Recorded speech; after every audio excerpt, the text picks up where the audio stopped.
ஆஹா நேக்க உள்ள பார்த்தா ஆள் நிக்கிறானே. பயங்கரமா பசிக்குதாடா. கையில வேற காசு இல்லையே. இப்ப எப்படி சாப்பிடுறது? கரெக்ட்.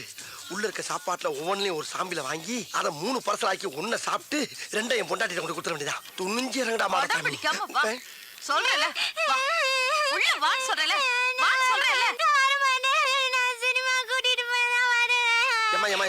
ஏன் இந்த குழந்தைய போட்டு டார்ச்சர் பண்றீங்க? என்ன விஷயம்? அடம் பிடிக்கிறா. ஷாப்பிங்க்கு வந்தோம் சார். சாப்பிட்டு போலான்னு ஹோட்டலுக்கு வந்தா வரமாட்டேன்னு அடம் பிடிக்கிறா சார். உள்ள வர மாட்டேங்கிறா. நீங்க கொஞ்சம் சொல்லுங்க சார், அவளை சாப்பிட சொல்லி கொஞ்சம் பயமுறுத்துங்க சார். இப்ப அவளை பயமுறுத்தி சாப்பிட வைக்கணும் அவ்வளவுதானே? சரி, இவள சாப்பிட வச்சா எனக்கு நீங்க என்ன கைமாறி செய்வீங்க? சரி, உங்களுக்கு ஒரு சாப்பாடு வாங்கி தரேன் சார். சாப்பாடா? ஐயோ, நான் நினைச்சே சொல்லிட்டு பிடிப்பீங்களா?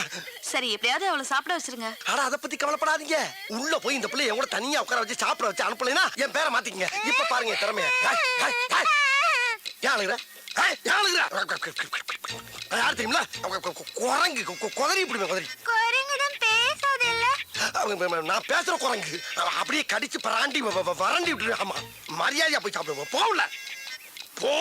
பாக்குறத பாரு, பாக்க பிச்சு பிடி மிச்சு போ. போதுமா? வேமா போங்க, சாப்பாடு திங்கிற போது. ஆமா, சாப்பிட என்ன வேணும் உனக்கு? அங்க என்ன பார்வை, இங்க பதில் சொல்லு. ஃபேமிலி தோசை வேணும். ஃபேமிலி தோசை வாய். இந்த பாப்பாவுக்கு ஒரு ஃபேமிலி தோசை கொண்டா. எனக்கு உங்களுக்கு தள்ளி வையா தூக்குது. அதாவது 20 ஊத்தப்பம், 40 ஆனியன் தோசை, ஒரு 36 பொங்கல், ஒரு 20 இட்லி அப்படி பல்கா பார்சல கட்டி கொண்டு வா. வீட்டுக்கு கொண்டு போய் நானும் என் பொண்டாட்டியும் ஒரு மூலையில உட்காந்து கட்டு கட்டு கட்டி கட்டி குளிக்கிறோம். ஓகே? வாங்குற இடத்துல ஒன்னே மாதிரி மகிழ் வலிக்கும்டா. சொல்றது மட்டும் கேட்டா போண்டாக்கு வந்து பொச கட்டப்பல. அட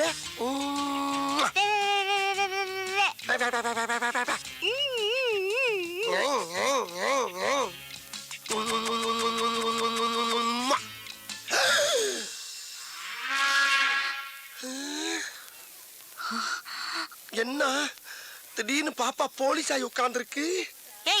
என்ன பார்த்தா பாப்பா மாதிரியே தெரியுது உனக்கு? இல்லங்க, இங்க ஏற்கனவே ஒரு யூனிஃபார்ம் போட்டுக்கிற போலீஸ் ஆபீசரை பார்த்து எவ்வளவு தைரியம் தான் உம்மா கொடுப்படா நீ? ஐயோ, உம்மா நான் உங்களுக்கு கொடுக்கலங்க, அந்த பாப்பா கொடுத்தங்க. ஐயா சொல்ற நீ. போதும்மா.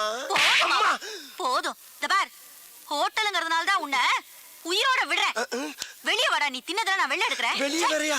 சாப்பிடலான்னு வந்தேன், மூடே அவுட் ஆயிடுச்சு. ஐயோ ஐயோ, என்ன என் தலை எழுத்து வேற பக்கம் போயிருச்சே. ஹலோ, உன் வீட்டு புள்ளைய நீ அடிச்சிக்க, உதச்சிக்க, கண்டிச்சிக்க. ஆனா ஊரா வீட்டு புள்ளைய மிரட்டுன, இதுதான் உனக்கு கெதி. ஜாக்கிரதை. பைசா இல்லாம சாப்பிட வந்ததுக்கு இவ்வளவு பெரிய பனிஷ்மெண்ட்.